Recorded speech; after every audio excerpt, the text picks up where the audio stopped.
Et nous sommes, je pense, de retour. Merci d'être toujours avec nous. On en profite pour faire des petites coupures. Allez vous chercher de quoi vous restaurer. Installez-vous confortablement.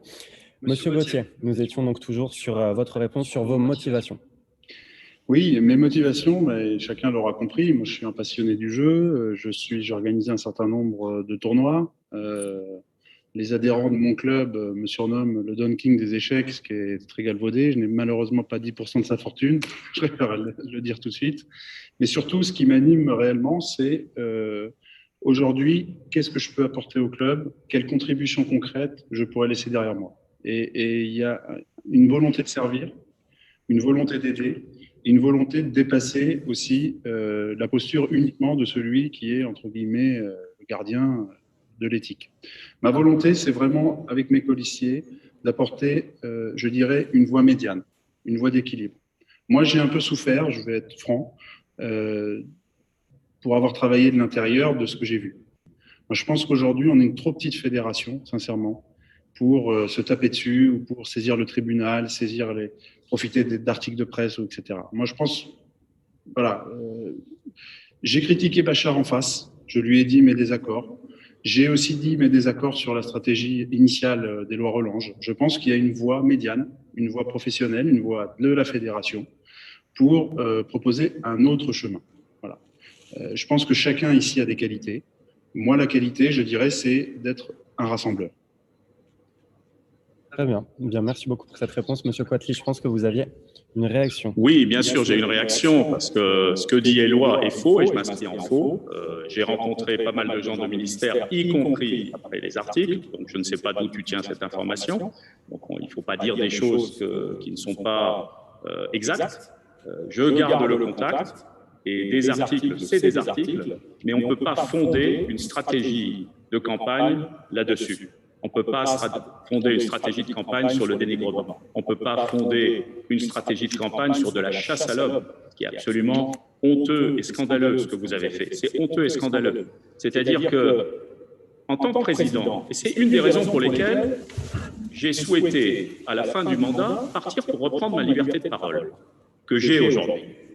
Je ne suis pas président aujourd'hui, donc je peux parler. Mais même en n'étant pas candidat, je ne vais pas taper sous la ceinture. Parce que ça ne sert à rien. Ce n'est pas bon pour la fédération. Ce n'est pas parce qu'on a besoin d'un salaire qu'on est obligé de taper de cette manière en permanence sur une personne. Et je te signale aussi, Éloi, toi qui dis que ça marche, que tes entreprises fonctionnent et que si tu donnes du temps, il y a une vidéo qui date d'août 2019 où tu disais que les débrouilleurs, ça ne marchait pas, tu n'avais pas trouvé d'investisseurs. Elle est en libre accès. Je ne suis pas allé... je veux dire, la diffuser, ça ne sert à rien. Mais il ne faut pas dire quelque chose et son contraire. Le poker, ça a baissé. C'était bien au début. Aujourd'hui, ce n'est plus du tout pareil. Donc, le fait de raconter des choses et leur contraire, moi, je suis factuel. Je ne dénigre pas et je t'estime, y compris en tant que joueur. Mais il ne faut pas les dénigrer. Ce n'est pas en dénigrant que ça marche. C'est en construisant. Depuis 4 ans, on construit. On ne fait que ça. Le chemin pour la délégation, il passe par Johanna. Si elle n'avait pas fait les partenariats, on n'aurait pas ça. Et le chemin vers la délégation, ça va permettre, y compris à tous les clubs, d'être renforcés. Donc, allez dire oui, tout sauf Bachar. J'ai compris le message, je ne suis pas idiot. Je sais ce que ça veut dire. Mais j'ai l'habitude. Moi, je suis venu en France en 1975, j'ai vécu la guerre civile. Donc, je sais ce qui est important de ce qui l'est moins. Et y compris, quand vous avez attaqué comme des malades, j'ai jamais répondu parce que j'ai estimé que la fédération n'avait pas besoin de ça et que j'étais suffisamment armé pour ne pas aller répondre à ces choses-là. Et il ne faut pas prendre l'adage français qui ne dit mot consent. Il faut juste dire comment préserver. C'est ce que j'ai essayé de faire et c'est ce que j'essaie de faire encore aujourd'hui. Merci, Monsieur Quatli. On approche de la fin du débat, donc on va essayer d'homogénéiser au possible les temps de parole. Monsieur Relange, peut-être vous aviez une réponse à faire? Oui, je peux bien sûr, je peux faire une réponse. Donc, le problème principal des articles dans Le Monde et Le Canard enchaîné, c'est pas ce qui a été fait en soi. C'est que chaque personne qui va se renseigner sur Bachar Quatli, c'est dans Google, c'est pas, et c'est Le Canard enchaîné, c'est Le Monde, c'est le rapport ministériel. Donc, quand on tombe là-dessus, qu'on soit de l'administration, qu'on soit un sponsor, un futur sponsor, en fait, on tombe dessus. Moi, c'est pas de ma faute. Hein. Moi, j'y peux rien. La personne se dit, tiens, je vais regarder les échecs. Ah, c'est qui le président? C'est Monsieur Quatli. Je regarde son nom. Conflit d'intérêts, et ainsi de suite, et on s'en sort pas. Donc, j'y vais pas. Ça, c'est la réalité de la situation. Et c'est pas du tout une attaque ou un dénigrement. C'est ce qui se passe, quoi. Donc, je pense que ça, c'est fait, quoi. Hein. Maintenant, ça va rester. Donc, c'est un peu le problème. Merci. Alors, vraiment très rapidement, monsieur. Non, mais je ne peux pas laisser dire n'importe quoi. C'est pas parce qu'un dénommé, une personne que je connais, qui s'amuse sur Google en permanence à déverser sa haine en mettant les choses, et que ça veut dire que c'est vrai. Deuxièmement, ce que dit Éloi, c'est pas exact. On a réussi à avoir des comptes équilibrés et qui sont, y compris, excédentaires. Donc la réalité, c'est que ça a marché, c'est que ça a fonctionné. Après, le fait de dire un tel, il regarde, il veut pas venir, c'est son interprétation. Moi, j'ai toujours mes mécènes qui me suivent, j'ai des partenaires qui me suivent et on a un plan de relance qui va marcher. Merci. Alors, sauf si M. Gauthier voulait dire un mot sur cette question. Sinon, on a beaucoup de questions également sur le haut niveau. On a une question qui peut être posée de la façon la plus simple. Aujourd'hui, certains joueurs ne jouent pas en équipe de France. Comment les faire revenir, Monsieur Gauthier? Alors, sur la question du haut niveau, je pensais être le candidat de l'équilibre, entre guillemets. Je vais m'expliquer. Déjà, je me félicite qu'en France, on ait plus de 50 grands maîtres. On vit une époque faste pour les échecs et je suis très heureux vraiment de pouvoir, à mon niveau, humblement, je ne suis pas un joueur du haut niveau comme mes adversaires, mon niveau est beaucoup plus humble, mais pouvoir aider. Voilà. Comme organisateur, j'ai toujours eu à cœur d'aider au maximum les joueurs du haut niveau. Aujourd'hui, j'ai 2 joueurs de haut niveau qui sont sur ma liste, Romain Edouard et Sophie Millet. J'ai un grand maître qui est président de club, Jonathan Douro-Rassou, avec lequel j'échange et avec lequel nous partageons la même vision. Sur le budget des FFE, on ne peut rien promettre aujourd'hui. Quand je vois effectivement, quand j'ai vu dans un premier temps le programme d'ouverture qui consistait à dire alors il faut plusieurs sélectionneurs, rembourser tous les frais, etc., avec des sponsors éventuels, j'ai eu un peu peur. La priorité, c'est les clubs. En revanche, le président passionné, c'est celui qui se bat, qui essaye de se défoncer pour ramener les sponsors. Je donne 2 engagements. Le premier, c'est donner une meilleure visibilité à nos joueurs de haut niveau. Moi, j'aimerais qu'à la place d'Anatoly Karpov, il y ait un peu plus de Maxime Bachier-Lagrave dans les championnats de France. J'aimerais valoriser un certain nombre de joueurs qui, aujourd'hui, on a le numéro 5 mondial, qui est effectivement sur le comité de soutien d'Éloi Relange, mais il n'empêche que c'est un joueur remarquable et moi, j'aimerais le mettre vraiment sur un piédestal pour qu'on voit la chance que l'on a. Demain, si on a les Reza Firouza, ce serait super. Et moi, je me battrai pour que tous puissent revenir. Le deuxième point, c'est que je veux organiser des sessions de formation parce qu'il y a un besoin de se retrouver en équipe, faire pas le Clairefontaine parce que c'est très ambitieux, mais en tout cas faire des sessions d'entraînement, des sessions qui sont financées, puisque les masterclass payantes pour les joueurs de compétition financent les masterclass pour le haut niveau, donc c'est très très chiffré à chaque fois. Mais je dis aussi aux joueurs de haut niveau qui doivent faire un pas vers les clubs, qui doivent, comme le font déjà beaucoup, aller plus vers les joueurs. Moi, j'ai eu la chance d'affronter un grand maître qui m'a beaucoup épaté, c'était Vladimir Kramnik. Et je remercie d'ailleurs à l'époque Bachar de m'avoir invité au Grand Chess Tour. Donc j'ai pu... Et ça, je pense que c'est important, la preuve par l'exemple, c'est important aujourd'hui de faire un pas vers le club.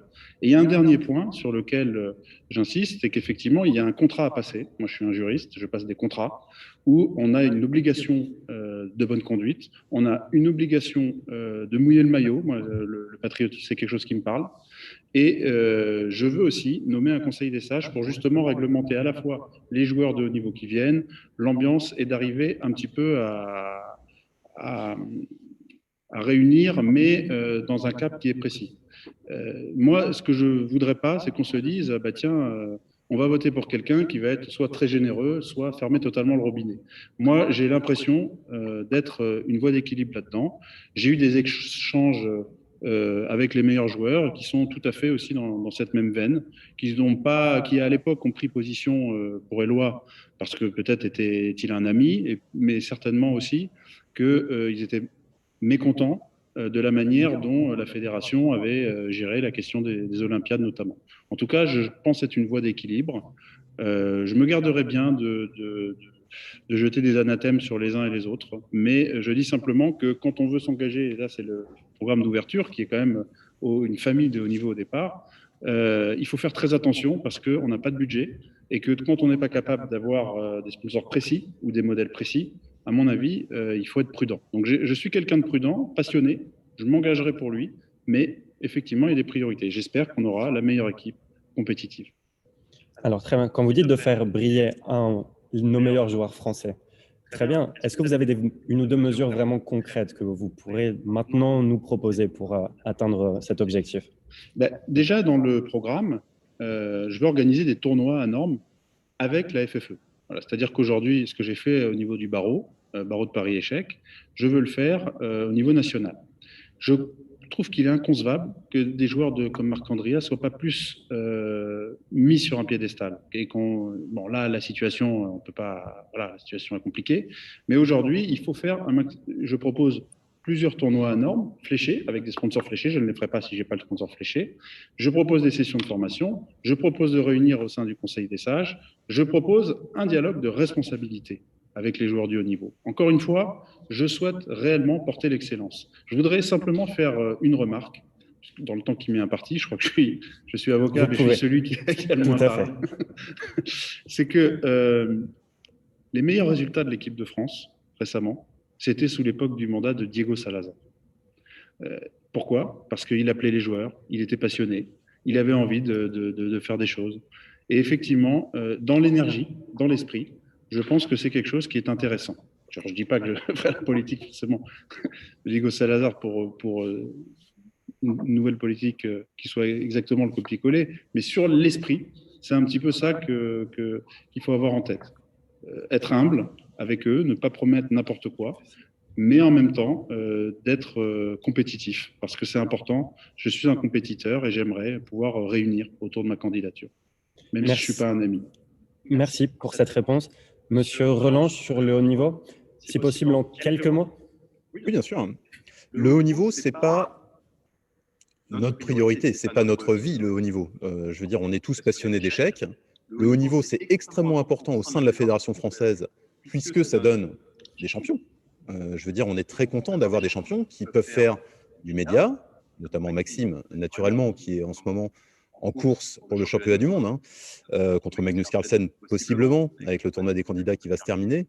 Ça, c'est des événements sur lesquels on s'appuiera, avec nos éléments de langage pour la presse, donc pour communiquer ce qu'on a envie de communiquer, c'est-à-dire les échecs, c'est bon pour la santé, il y a un club à côté de chez vous. En gros, c'est les deux éléments de langage qu'on va développer. Les champions et les performances, que ce soit adultes, jeunes, ou même par équipe, sont des possibilités, des options qui nous permettent d'avoir plus de presse, où on pourra faire ces éléments de langage. C'est aussi une inspiration pour les plus jeunes. Donc oui, le haut niveau est important, naturellement pas à tout prix, ce n'est pas du tout notre conception du haut niveau. D'ailleurs, quand ils jouent en équipe de France, les joueurs demandent des rémunérations tout à fait en deçà des rémunérations privées, ce qui est logique, naturel et normal, et personne ne trouve rien à y redire. Donc j'ai hâte de revoir Maxime Vachier-Lagrave en équipe de France, je pense comme tout le monde. Monsieur Quatly, vraiment une minute sur le haut niveau. Alors, ce n'est pas qu'une minute. Moi, j'ai besoin de mettre la dernière slide que j'ai aussi. C'est les objectifs prioritaires, fidéliser les jeunes, parce que c'est une politique globale. Je vais dire sur le haut niveau ce qui s'est passé, parce que c'est important. J'ai peut-être commis des erreurs de communication et j'en conviens, je n'ai pas parfait. Maintenant, je veux replacer dans le contexte. Il y a eu Brest, le top 12, en 2018. Dans une soirée arrosée à l'issue du top 12, une jeune femme de l'équipe de France a porté plainte pour viol. Ça, c'est en juin 2018. Elle est venue, elle était en pleurs, elle m'a parlé. Ensuite, aux Olympiades, le numéro 1 français est en coma éthylique. Et donc, derrière, le comité directeur a décidé que le capitaine, à l'époque, c'était Sébastien Mazet, ne serait plus capitaine de l'équipe de France.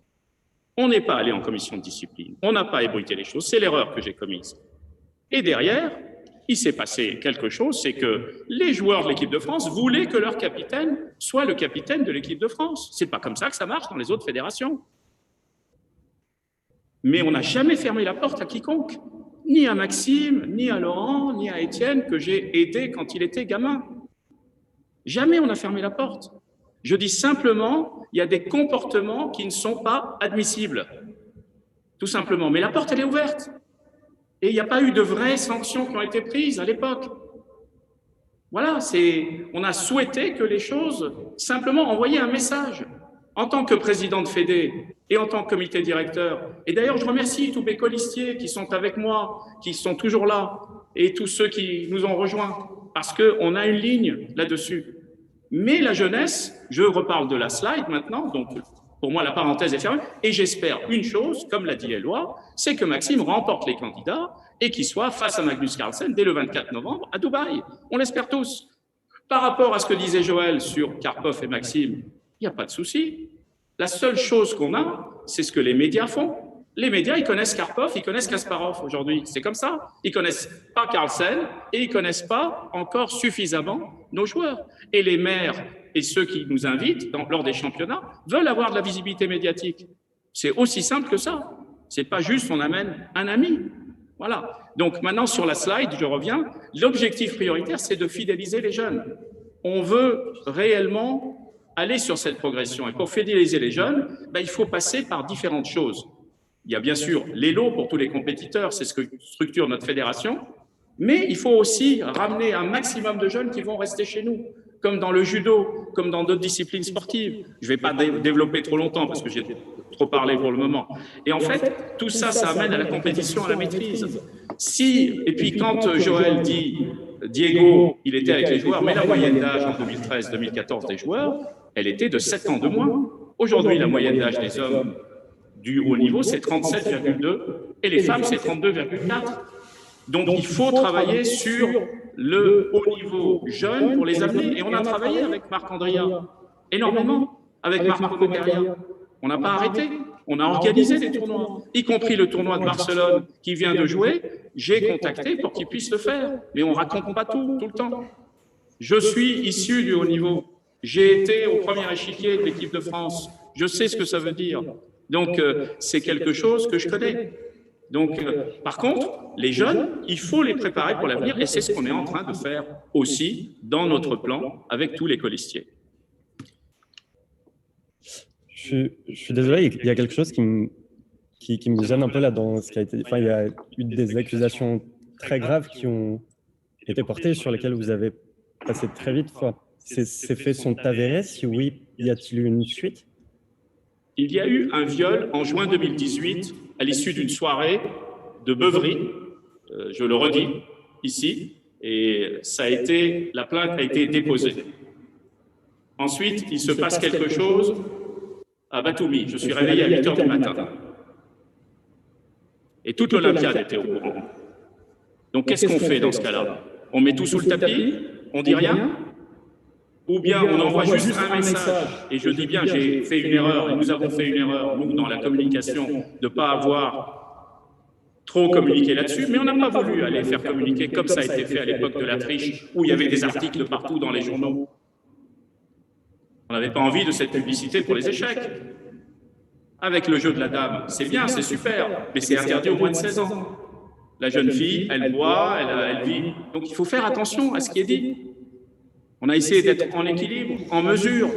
Et tous les joueurs de l'équipe de France, moi, je les adore. Simplement, on ne peut pas faire et décider à la place de la fédération. Ce n'est pas possible. Il y a une fédération, il y a des règles, il y a une éthique à respecter. Quand je jouais pour la France, on ne sortait pas, on n'arrivait pas sur l'échiquier. Je veux dire, il y a quelque chose qui se fait. Dans la vie privée, les gens font ce qu'ils veulent. Moi, ils peuvent boire, ils peuvent faire ce qu'ils veulent. Mais quand on est dans le cadre d'une compétition internationale où la Fédé a mis des moyens, où c'est de l'argent des licenciés qui est payé, ce n'est pas quelque chose d'acceptable. Et ceci dit, nous avons besoin de tous nos joueurs. Et Ali Reza Firouzia, c'est personnellement moi qui ai intercédé pour qu'il soit à Chartres et il sera bientôt français. Et Maxime a dit que dès qu'Ali Reza sera en équipe de France, il viendra rejouer. Donc c'est très bien. Merci. Monsieur Quatli, vous avez beaucoup parlé. S'il y avait peut-être de la part de Monsieur Relange ou de Monsieur Gauthier, si vous le souhaitez, vous exprimer davantage sur le sujet. Sinon, on parlera sur le sujet du haut niveau, je veux dire. Sinon, on a d'autres questions, bien sûr, sous la main. Non, moi, j'ai rien à dire sur ces sombres histoires qui nous tirent plutôt vers le bas. Monsieur Gauthier, très bien. Une question sur les féminines de Laurence Tamboureau. Si l'échiquier féminin imposé en interclub mixte apporte valorisation et considération à la joueuse, étant donné que son résultat contribue à l'équipe, en revanche, obliger certains clubs à engager une équipe en interclub féminin où seule la présence de 4 joueuses amène trop souvent les clubs à satisfaire cette contrainte en alignant des joueuses peu motivées et peu qualifiées qui repartent dégoûtées, bien sûr. Pensez-vous judicieux de maintenir cette obligation de participation aux interclubs féminins pour les clubs du top 16 et de la N1? Monsieur Relange. Pour le top 16 et la N1, on n'a pas l'intention d'enlever la joueuse obligatoire dans les équipes. Parce que c'est une occasion pour les championnes de participer. Non, excusez-moi, on me fait des signes en même temps. Thomas, oui, il y a quelque chose de... Ah.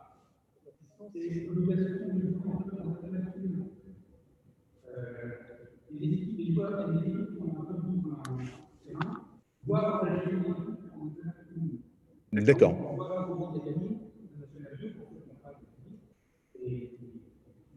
Alors, on t'entend pas du tout, Thomas. Mais si tu veux t'approcher d'un micro, je vais parler de la place des femmes dans les échecs, dans notre sport.